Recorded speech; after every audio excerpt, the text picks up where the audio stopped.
There is an old adage, opportunity is missed by most people because it is dressed in overalls and looks like work. That is certainly true when you own a sailboat. We're doing an engine service on the engine of the Hunter 326. Went ahead and bought the Yanmar 2GM20F kit, service kit and it contains several items. We got 2 belts for the alternator and impeller. We got an impeller and the gasket, the air filter, along with the primary fuel filter and gasket and bleed screw. We have 1 engine oil filter, and then I also got coolant water treatment and marine diesel fuel treatment, which I'll go ahead and add today. I have already replaced the oil filter, so we won't be changing the oil out today. I did that previously. I pulled out the engine manual that came with the boat. You can see the kit actually comes with this nice white box and tool kit insert so that you can keep it and then use it for your other engine parts. It is a watertight seal on the container so you can store it on your boat without any issues. All of the items listed here will be detailed in the blog and in the notes for the video. Alright, so we'll get started on taking off the impeller, which is right here. But first, we're going to go ahead and replace both belts today. They're not really worn, but I'm going to go ahead and replace them just so we have new belts on, and then I'll end up keeping these for spares in case anything happens. So we got the alternator over here. We got a 12 millimeter wrench, and we'll go ahead and loosen up the tension bolt for the alternator. That'll allow that to come down a little bit, and then we can hopefully pop off this belt here without too much grief.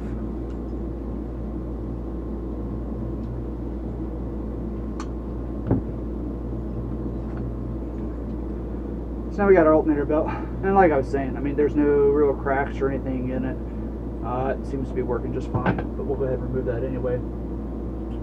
Down here on the impeller, obviously there's another smaller belt, and we have 2 more bolts to adjust that.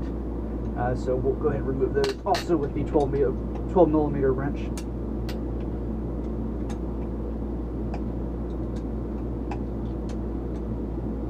And I'm actually just going to go ahead and take this all the way off because the impeller access panel is on the rear side of this. There's a washer on each bolt, just make sure you secure those. And then we can move the impeller and then pop the belt off of that as well. Again, it still looks pretty good. No cracks or anything, and I didn't have any issues with them actually on the boat. So then we'll pop it off. You can see that it's zip tied here, which is a little irritating for that. So we'll go ahead, and while I'm doing this, we'll inspect both hose clamps. This one over here actually looks a little bit rusted, so I'll probably end up replacing that today. And then we have 2, 4, 6 flathead screws that will actually remove the plate, and that will show the impeller. All the water coming out of here is just seawater. I do have the seacock closed for the engine, so once it empties out, there shouldn't be any more coming up from the engine or anything like that. And it does just drain down. It is just seawater, so we're just going to let that go down into the bilge, and we can pump it out from there.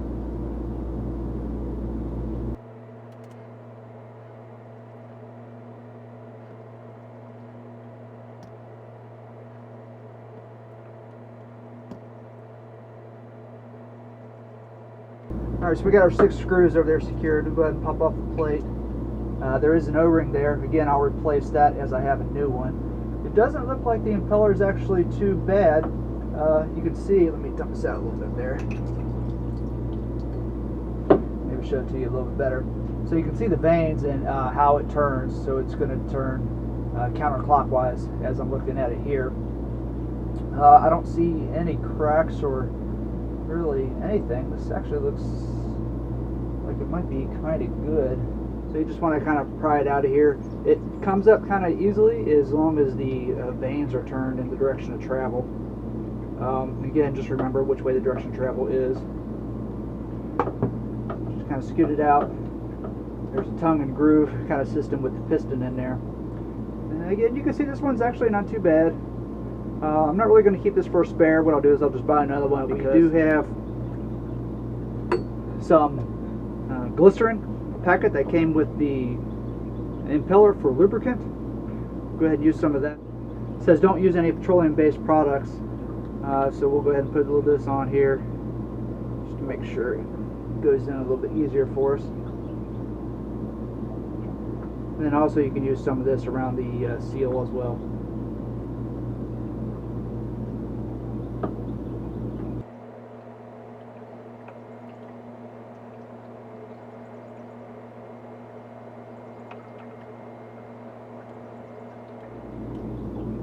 Now we got it seated, got all the way down there.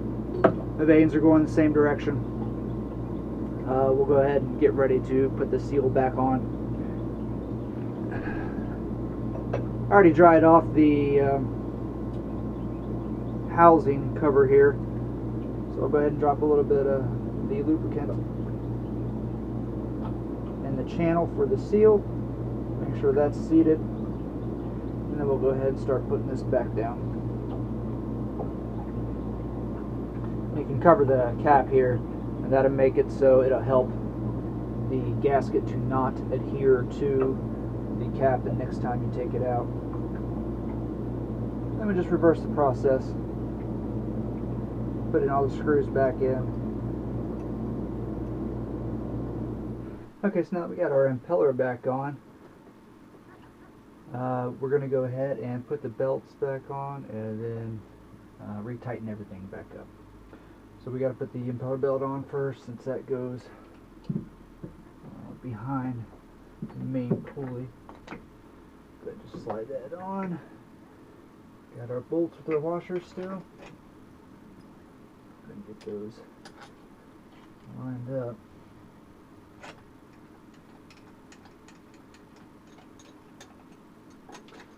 What I'm shooting for here is about 1/4 inch of flex in the belt. That way it's tight, but not too tight, because you don't want it to slip, but you don't want it to be too tight either, or else it'll pull the impeller out of line, and that just wears down the shaft. Alright, we gotta get our alternator belt back on. Again, this is the new belt. So it's kind of a bear to get off, so I'm sure it'll be fun getting back on. Ah, there we go. Nice and easy.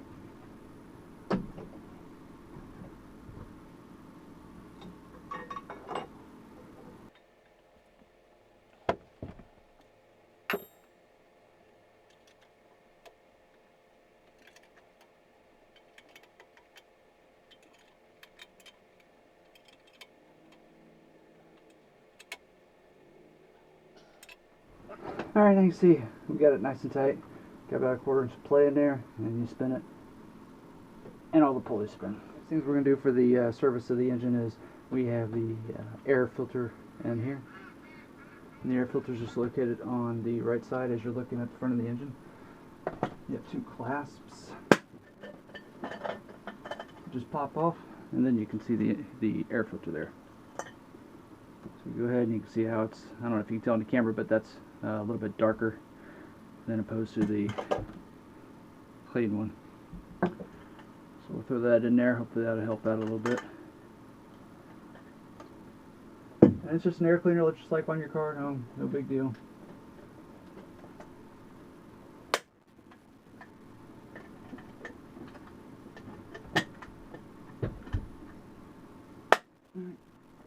That snaps back into place, and that's all done. Alright, so what we're going to do now is we're going to go and change the fuel filter. There, on this engine there are 2 fuel filters. There's one here and there's one in the rear. So this is going to be the smaller micron fuel filter. It's going to look like this when we come out. The kit that I purchased from Yanmar also comes with a new gasket for it and a bleed screw. So we'll go ahead and replace both of those as we go along. The way to do this is these are usually pretty tight. So they have these notches on the fuel filter here, and you can actually just kind of tap this and unscrew it, and you just keep turning the ring until it pops off, gets loose. Hopefully we can hand tighten it here, or hand loosen it.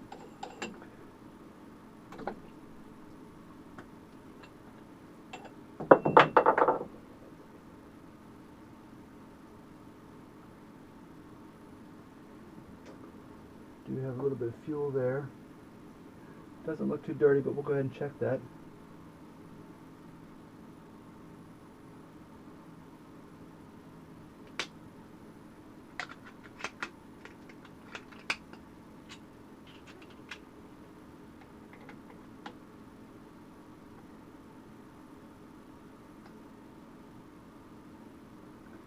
There's the old screw, and I think there's a washer on there.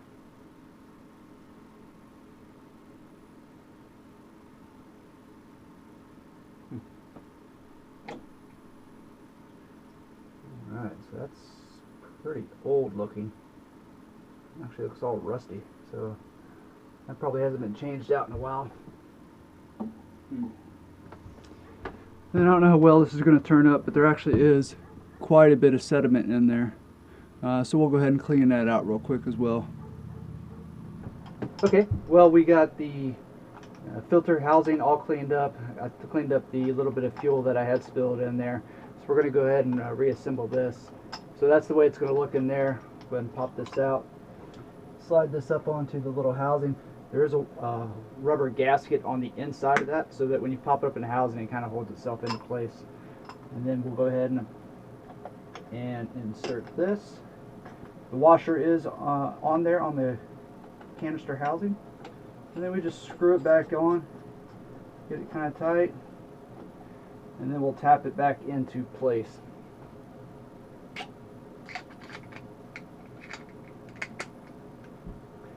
Again, it's just the opposite of what we were doing to loosen it.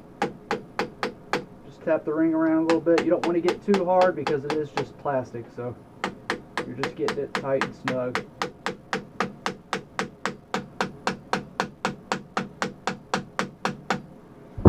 Alright, then we'll go ahead and finish replacing the bleed screw that I had. Bleed screw goes on top in here. I did replace the washer on it. I had to pick that out of the housing. It's stuck in there a little bit. So we'll go ahead and we're just going to tighten this all down for now until I replace the other fuel filter. Thanks for watching today's video. We use the Niemiec Marine 2GM20F engine service kit for the Yanmar engine. This was used on a 2002 Hunter 326 sailboat. We replaced 2 fuel filters, although the kit only comes with the one primary filter that's attached to the engine. We also replaced the impeller belt, the alternator belt, the air cleaner. The kit does come with the oil filter to do an oil change. However, that was done 2 weeks ago, so we didn't do that during this service. We will go ahead and keep the oil filter and the alternator and the impeller belts in the kit. The alternator and impeller belts can be used for spares, and the oil filter will still be good for the next oil service. Thanks for watching this video. Hope you enjoyed it.